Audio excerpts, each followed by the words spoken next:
Hello guys, मैं हूं Mohan Sharma. S S tech live YouTube channel पर आपका स्वागत है। हम लोग आज वेब एप्लीकेशन के बारे में पढ़ेंगे।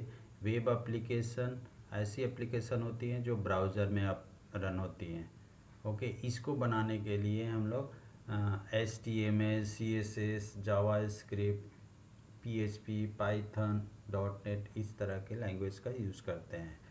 इसको मेनली 2 कैटेगरी में डिवाइड कर सकते हैं। एक फ्रंट इन पार्ट होगा, दूसरा back in part. Front in part जो हम लोग देख रहे हैं, ये एसएस टेक लाइव की हमारी साइट है, जिस पर आप अभी जो देख रहे हैं ये फ्रंट इन पार्ट है। इसको बनाने के लिए हम HTML, CSS और जावास्क्रिप्ट का यूज़ कर रहे हैं। बैक एंड में जो हमें दिखाई नहीं देती है उसके लिए हम लोग इसमें PHP का यूज़ किए हैं और डेटाबेस MySQL का। तो सबसे पहले हम स्टार्ट करते हैं HTML के बारे में। HTML को स्टार्ट करने से पहले हमें सिस्टम में एक ब्राउज़र होना चाहिए और एक कोई सा भी टेक्स्ट एडिटर। सिंपल नोटपैड पर भी आप लिख सकते हो इसके कोड को, और नोटपैड प्लस प्लस है, सबलाइम है, ड्रीम वीवर है, विजुअल स्टूडियो कोड है। बहुत सारे टेक्स्ट एडिटर हैं, आप सर्च कर सकते हैं गूगल पे, और इसके बहुत सारे ट्यूटोरियल भी हैं। बट हम लोग इस ट्यूटोरियल में कंप्लीट प्रैक्टिकल एप्लीकेशन कैसे बनाएंगे उसके बारे में सीखेंगे। ओके, सबसे पहले HTML का सिंटेक्स देख लेते हैं। सिंटेक्स क्या होता है, मैंने इसके सिंटेक्स को नोटपैड पर ये लिख लिया हूँ। आप भी अब इसके बारे में मैं बता देता हूँ होती क्या है। किसी भी वेब एप्लीकेशन में ये मिनिमम सिंटेक्स लिखना ज़रूरी है। ओके, इसमें नॉट डॉक टाइप यूज़ करते हैं इस HTML का वर्जन बताने के लिए। ये ब्राउज़र को HTML का वर्जन बताता है। HTML देखो, आप स्टार्ट किए हैं यहाँ से और क्लोज भी किए हैं। हर एक टैग HTML का ये टैग है, एंगल ब्रैकेट के अंदर स्टार्ट होता है और फॉरवर्ड स्लैश से क्लोज होते हैं। इस HTML टैग के अंदर हेडिंग टैग लिखे हैं। हेडिंग टैग को भी स्टार्ट और क्लोज किए हैं, फॉरवर्ड स्लैश से क्लोज हुआ है, विदाउट फॉरवर्ड स्लैश से स्टार्ट होता है। हर एक टैग को हम एंगल ब्रैकेट के अंदर लिखते हैं। ओके, और हेड टैग के जस्ट नीचे हैं बॉडी टैग। और इसके बारे में यदि थियोरेटिकल पार्ट पढ़ना है तो बहुत सारी वेबसाइट हैं जिस पर जा कर के थियोरेटिकल पार्ट पढ़ सकते हैं आप। तो हम लोग यहाँ पर प्रैक्टिकल पार्ट से स्टार्ट करते हैं। HTML का सिंपल बता देता हूँ, ये डेफिनेशन पता भी होगा बहुत लोगों को। HTML stand for hypertext markup language. इसको टिम बर्नर्स-ली ने 1991 में डेवलप किया था। प्लेटफॉर्म इंडिपेंडेंट है और केस इनसेंसिटिव है। इसके कोड को आप कैपिटल या स्मॉल किसी भी लेटर में लिख सकते हो, बट एक ग्लोबल स्टैंडर्ड है कि आप कोशिश करना स्मॉल में ही लिखने का। ओके, अब देखो इसके अंदर हम इस पेज को .html एक्सटेंशन के साथ सेव करते हैं। आप इसको अपने सिस्टम में किसी भी ड्राइव में सेव कर सकते हो। ओके, और इसको रन करना है तो उस ड्राइव में, मैं इस फाइल को डेस्कटॉप पर HTML फाइल के अंदर page1.html से सेव किया हूँ। तो एक बार देख लेते हैं इसका डायरेक्टरी। हम लोग डेस्कटॉप पर जाते हैं और HTML के अंदर ये देखो page1.html के नाम से सेव है। इस पर डबल क्लिक करना है तो हम इसके को ब्राउज़र में अब ओपन कर लिए। अभी हमारे पास कुछ आउटपुट नहीं आ रहा है इस पेज पर। अब मैं कोड लिखने जा रहा हूँ इसके अंदर। देखो, सबसे पहले जो भी पेज बनाएंगे उसका कुछ ना कुछ टाइटल होता है। टाइटल टैग को हम हमेशा हेड के अंदर लिखते हैं। टाइटल मैं लिख देता हूँ माय फर्स्ट पेज, और टाइटल को भी क्लोज कर देंगे हेड टैग के अंदर ही। एंगल ब्रैकेट से स्टार्ट किए, क्लोज किए। अब देखो इसको रन कर रहा हूँ मैं। इस पेज पर जाओ, यहाँ अभी सिंपल आ रहा है पेज का नेम page1.html, लेकिन रिफ्रेश करेंगे तो जो टाइटल में हम लिखते हैं यहाँ ब्राउज़र के टैब में दिखता है। ओके, बॉडी के अंदर जो कुछ हमें दिखाना है, जैसे हमें टेबल हैं, पैराग्राफ हैं, हेडिंग हैं, इमेजेस हैं, तो वो सारे कंटेंट बॉडी टैग के अंदर लिखेंगे। एक मैं टैग लिखता हूँ इसके अंदर हेडिंग टैग। हेडिंग टैग लिखने के लिए इसके अंदर प्री डिफाइंड टैग हैं H1, H2, H3, H5 और H6। इसमें साइज़ का डिफरेंस है। H1 का साइज़ सबसे बड़ा होता है, जैसे यहाँ लिख देता हूँ माई फर्स्ट हेडिंग और इसको मैंने क्लोज कर दिया, H1 टैग को भी क्लोज कर दिया। अब देखो ये आउटपुट आपको एक इस टाइप से दिखाई देगी। ओके, अब इसमें हम लोग कैसे टैग को लिखेंगे, इसका क्या आउटपुट है ये पहले क्लियर कर लेते हैं, उसके बाद डीपली हम लोग इसके और टैग के बारे में पढ़ेंगे। हमें कहाँ लिखना है, टैग को कैसे लिखना है, ये तो क्लियर हो गया। अब देखो मैं इस टैग को कॉपी पेस्ट कर देता हूँ, Ctrl+D इसमें शॉर्टकट की है जिसके द्वारा आप इस टैग को कॉपी पेस्ट कर सकते हैं। ओके, तो मैं इसको 5-6 टाइम कॉपी कर लिया। अब इसको रन करके देखो आप, ये इस तरह से दिखाई दे रहा है इसका आउटपुट। और एक चीज़ देखना, आप नोटिस करो इसमें लाइन ब्रेक भी हो रहा है और एक लाइन का स्पेस भी हो रहा है आउटपुट जो आ रहा है। तो ये डिफ़ॉल्ट इसकी प्रॉपर्टी है। यदि आप इसको एक लाइन में भी लिख दो इस तरह से भी सारे टैग को, तब भी इसका आउटपुट इसी तरह से आएगा। ये देखो अभी भी आउटपुट ऐसे ही आ रहे हैं।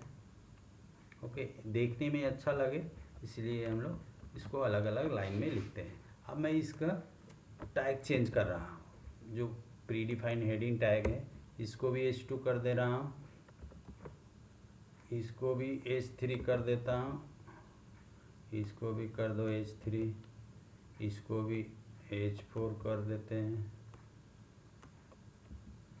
और H5 कर दो।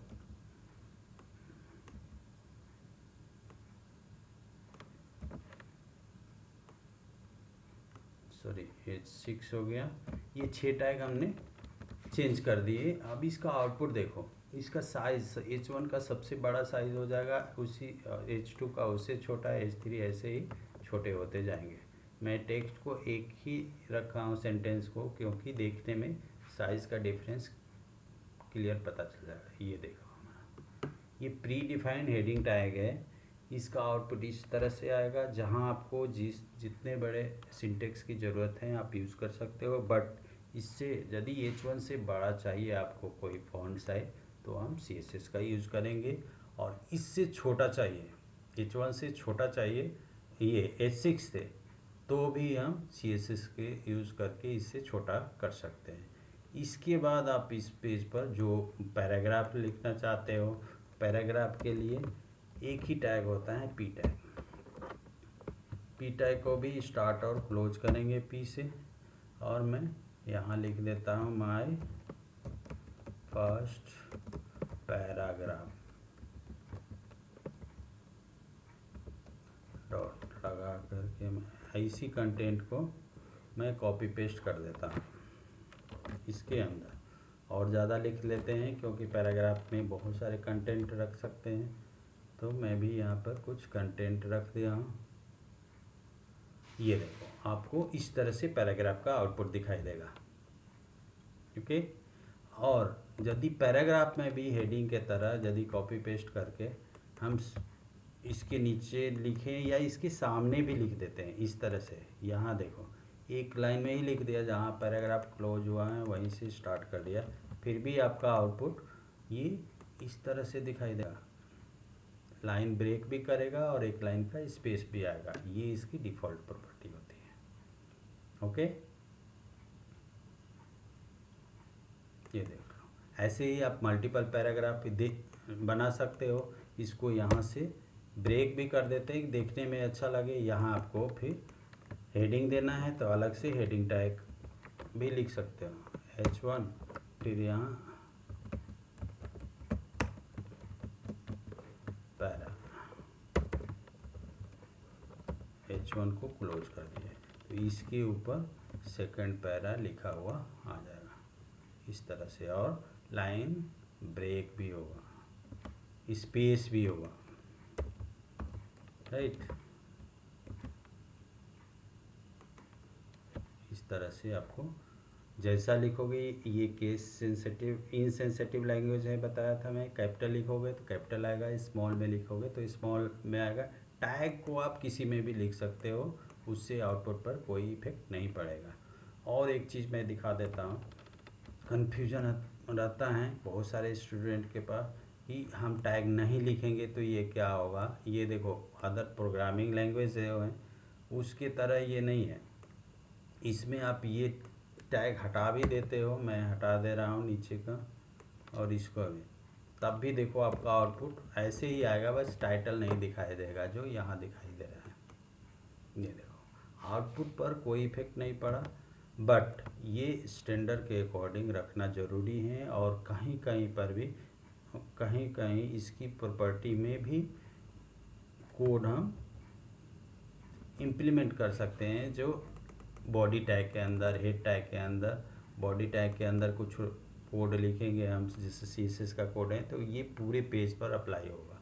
तो यदि बॉडी टैग नहीं रहेगा तो वो फिर नहीं लिख पाएंगे, इसलिए प्रॉपर तरीका होता है कि टैग को कंप्लीट लिखो, पेज के अंदर ये कंप्लीट टैग लिखना है। ओके, आई होप कि इससे आपका पूरा क्लियर हो गया होगा फंडा कि HTML का टैग को कैसे लिखेंगे और कैसे इसको रन करेंगे। ओके ओके, इसके बाद इसके अंदर कुछ और टैग हम लोग यूज़ करते हैं, जैसे में देख लो, पैराग्राफ के अंदर हमें कुछ पार्ट को इटैलिक करना है, बोल्ड करना है, अंडरलाइन करना है, तो इसके लिए प्री डिफाइंड टैग हैं। जैसे इटैलिक करना है तो आई टैग का यूज़ करते हैं, मैंने यहाँ से यहाँ तक आई टैग का यूज़ किया, ये हमारा पार्ट इटैलिक हो गया। देखो आउटपुट में, ये देखो, ये पार्ट यहाँ से यहाँ तक इटैलिक हो गया। हमें बोल्ड करना है, इसके अंदर भी लगा सकते हैं, बाहर भी लगा सकते हैं। मैं यहाँ से यहाँ तक बोल्ड टैग, बी टैग का यूज़ करेंगे बोल्ड के लिए।